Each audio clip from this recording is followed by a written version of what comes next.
Il webtoon è una tipologia di fumetto nata appositamente per essere fruita da smartphone e che ho scoperto più di 12 anni fa, quando andavo ancora alle superiori e cercavo un modo per leggere più fumetti gratis senza far spendere ai miei genitori ancora più soldi in manga. In tutti questi anni, tra superiori, università e fino ad oggi, ho letto un sacco di titoli. Alcuni sono rimasti nella storia ricevendo premi importanti nel settore, mentre altri sono finiti nel dimenticatoio o addirittura interrotti bruscamente dopo anni di serializzazione.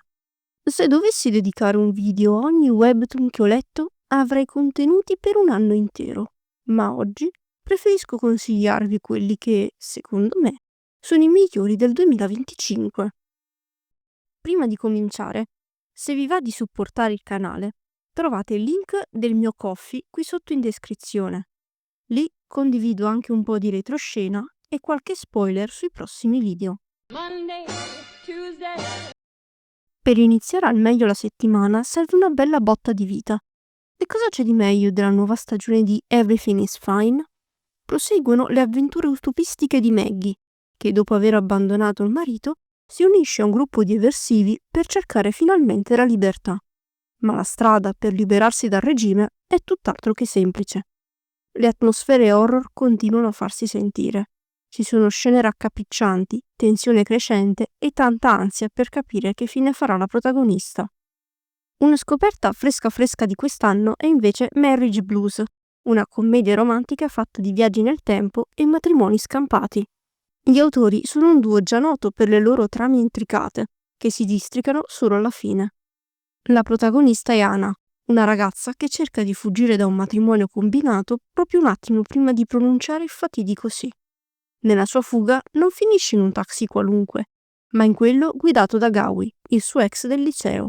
Da qui parte un'avventura tra passato e presente, tentativi disperati di cambiare il destino e chissà, magari anche riaccendere una fiamma che sembrava ormai spenta. Tuesday was a very special day for the bananas. Il martedì non è il giorno coi miei titoli preferiti, ma qualche menzione la merita comunque. Per la categoria thriller horror segnalo Shape of Nightmare, terzo capitolo della saga di Yeon-ki Kim. Oppure Don't Read This, un'avventura in bianco e nero che segue un protagonista intento a ritrovare se stesso.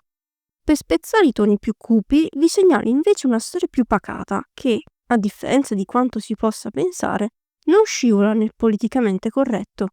Sto parlando di Exception, dove le differenze di ogni personaggio vengono trattate come unicità, senza cadere in moralismi inutili.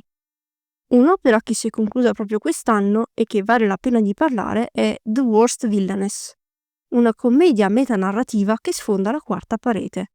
La protagonista, sceneggiatrice di drama coreani, viene catapultata dentro uno dei suoi stessi drama, nei panni dell'antagonista, con l'obiettivo principale di sopravvivere alla storia. Per chi segue la scena coreana, questo webtoon è un piccolo paradiso di cliché e stereotipi da Cinderella Story. Personalmente adoro le storie che giocano con la quarta parete e questa lo fa alla perfezione. Il mercoledì per me ha un solo vero protagonista, Manfluencer. Ve ne ho parlato in un video dedicato che vi invito a recuperare. Anche dopo mesi lo spirito dell'opera non è cambiato. Continua ad essere pungente, cattivo e meschino al punto giusto. Thursday. Il giovedì è un giorno pienissimo. Tra le avventure di Sia nel mondo dei social in My Dad to Stud Boyfriend e i capitoli di Moonstruck, una delle migliori antologie romantiche in circolazione, due serie si sono distinte quest'anno, una per la comicità e l'altra per l'horror. La prima, Vampire Family, segue le avventure di Evangelo, appartenente a una famiglia di cacciatori di vampiri da generazioni, che un giorno a scuola incontra Natalia, la ragazza destinata a diventare l'amore della sua vita. Peccato che lei sia proprio una vampira. Dallo stesso autore di Love Advice from the Great Duke of Hell arriva una commedia esilarante e no sense che vi farà scompisciare a ogni capitolo. Mentre per la seconda, Manny racconta invece la storia di un domestico che vaga di casa in casa con l'ossessione di creare la famiglia perfetta, mettendo a soqquadro ogni nucleo familiare che incontra.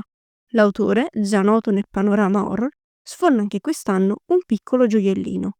Una piccola avvertenza. Questa serie non è per i deboli di cuore.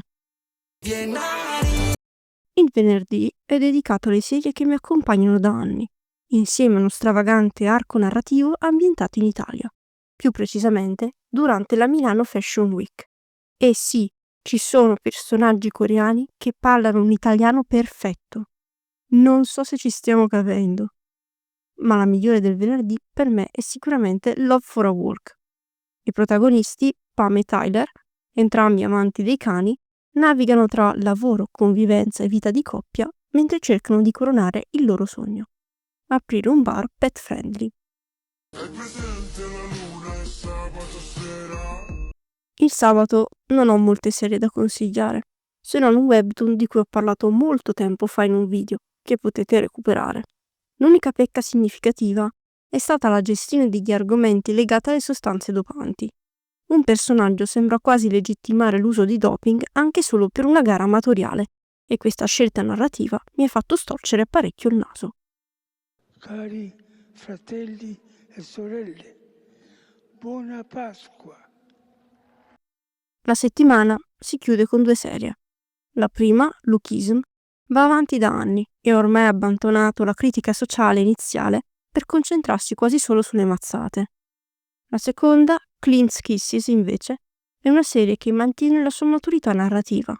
Millie e i suoi coinquilini vivono un romanticismo realistico, calato nelle difficoltà della nostra generazione. Impossibilità di essere indipendenti, paure, incertezze e il conflitto costante tra passione e lavoro. Il tutto raccontato in modo spontaneo, attraverso interazioni naturali e ambientazioni curate. It's over, isn't it? Tra le opere che si sono concluse proprio quest'anno ci tengo a consigliarvi Lady Liar, una commedia romantica ambientata nell'Ottocento. La protagonista vive letteralmente a suon di bugie, incarnando alla perfezione il motto Fake it till you make it. Lo stile grafico è in bianco e nero, con un tratto che ricorda la matita e tutte le linee guida volutamente visibili, scelta che dà un carattere molto particolare all'opera. Un altro titolo che merita attenzione è Sisters at War, un dramma coreano incentrato su 2 sorelle, entrambe figlie d'arte, che si contendono il titolo di erede legittima, sia dal punto di vista artistico che genetico. Gran parte della storia ruota attorno alla figura della madre, il cui atteggiamento ossessivo e tossico, nato dal desiderio di dimostrarsi superiore al defunto padre, condiziona pesantemente le figlie e alimenta una rivalità che non avrebbe motivo di esistere. E alla fine, come dice una di loro, chiedere scusa è la cosa più difficile. Spero di non avervi fatto addormentare con tutte queste recensioni e considerazioni. Se il video vi è piaciuto, lasciate un like, iscrivetevi e attivate la campanella. E fatemi sapere qui sotto nei commenti se seguite anche voi webtoon, quali tra queste opere conoscevate già e quali volete che approfondisca in futuro. Grazie come sempre del vostro supporto e ci becchiamo al prossimo video.